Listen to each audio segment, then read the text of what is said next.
warahmatullahi wabarakatuh. Berjumpa lagi bersama saya Adam Ilyasin dalam History dalam Kultum Kuliah 7 Menit. Nah, pada kesempatan Kultum kali ini ada request dari salah satu teman Mahad Ali di Parikbek, ingin dijelaskan mengenai masalah ruh, tetapi penjelasannya itu ingin sesuai dengan kitab yang diaji di pesantren. Makanya saya bawa kitab Jauhar Tauhid. Ini kitab yang saya kaji di Pondok Pesantren Miftahul Huda ya. Ini berkaitan dengan ketauhidan. Oke, sebenarnya masalah ruh ini dibahas dalam bait wala nakhud fir ruhi idz ma warada nasun anis syari'i lakin wujida. Yang artinya janganlah kita mendalami terlalu dalam masalah ruh, karena tidak ada nas yang menjelaskan hal tersebut, tetapi ada sedikit pengetahuan yang bisa ditemukan masalah ruh itu. Oke, dan dalam syarahnya diawali dengan ayat Al-Quran yang menjelaskan masalah ruh. Wa yas'alunaka 'anir ruh qulir ruhu min amri rabbi. Nah, orang-orang Quraisy bertanya kepada engkau wahai Muhammad tentang ruh. Nah, orang-orang Quraisy ini ingin menguji tentang kebenaran Rasulullah SAW sebagai utusan.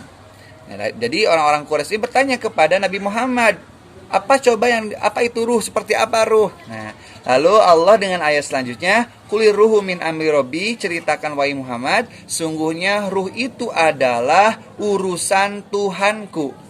Jadi ruh itu adalah urusan Allah. Nah, ayat ini sebenarnya membahas tentang ruh, bahwasanya ruh itu adalah bersifat gaib dan pengetahuannya hanya Allah Subhanahu wa taala.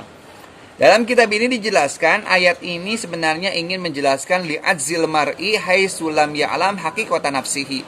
Ingin menjelaskan betapa lemahnya manusia untuk mengetahui hakikat dirinya sendiri. Padahal ruh itu sudah ada dalam dirinya, tetapi dia tidak mampu mengetahui seperti apa ruh. Ini menunjukkan betapa lemahnya manusia. Nah, di sini juga dijelaskan bahwa Rasulullah SAW tidaklah meninggal, kecuali Rasulullah telah diberikan pengetahuan hal-hal yang bersifat samar, termasuk tentang ruh ini.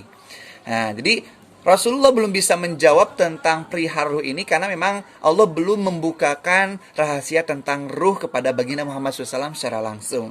Tetapi tentunya sebelum Rasulullah meninggal, segala sesuatu yang bersifat samar, ilmu kemanusiaan Allah telah berikan kepada baginda Muhammad SAW. Nah, oke, kita akan langsung bahas saja seperti apa ruh dalam pandangan para ulama. Nah, menurut kaul masyhur, wal masyhuru ada muta'addudir ruhi fi kulli jasadin. Menurut kaul yang masyhur, ruh itu tidak ada bilangannya. Ruh itu hanya satu dalam setiap jasad.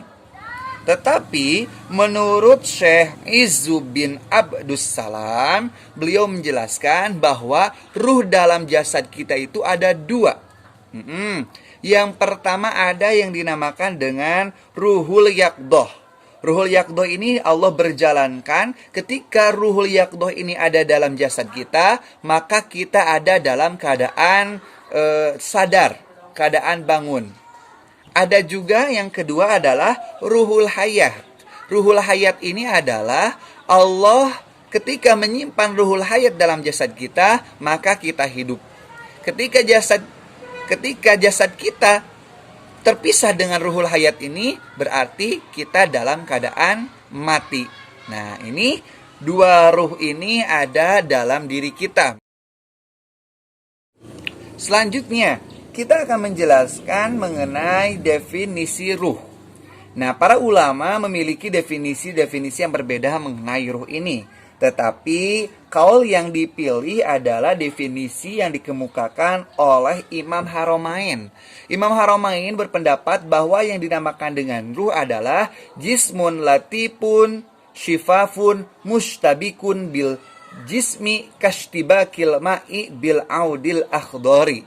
Bahwasanya yang dinamakan dengan ruh adalah jismun latifun, sebuah bentuk yang lembut, syifafun yang transparan, mustabikun yang menjalin yang masuk, bil jismi dalam jisim manusia, kashtibakil ma'i bil audil al-akhdari, seperti masuknya air dalam kayu berwarna hijau. Jadi ruh itu menyelimuti, masuk ke dalam jasad kita, masuk ke tangan, masuk ke badan kita gitu ya.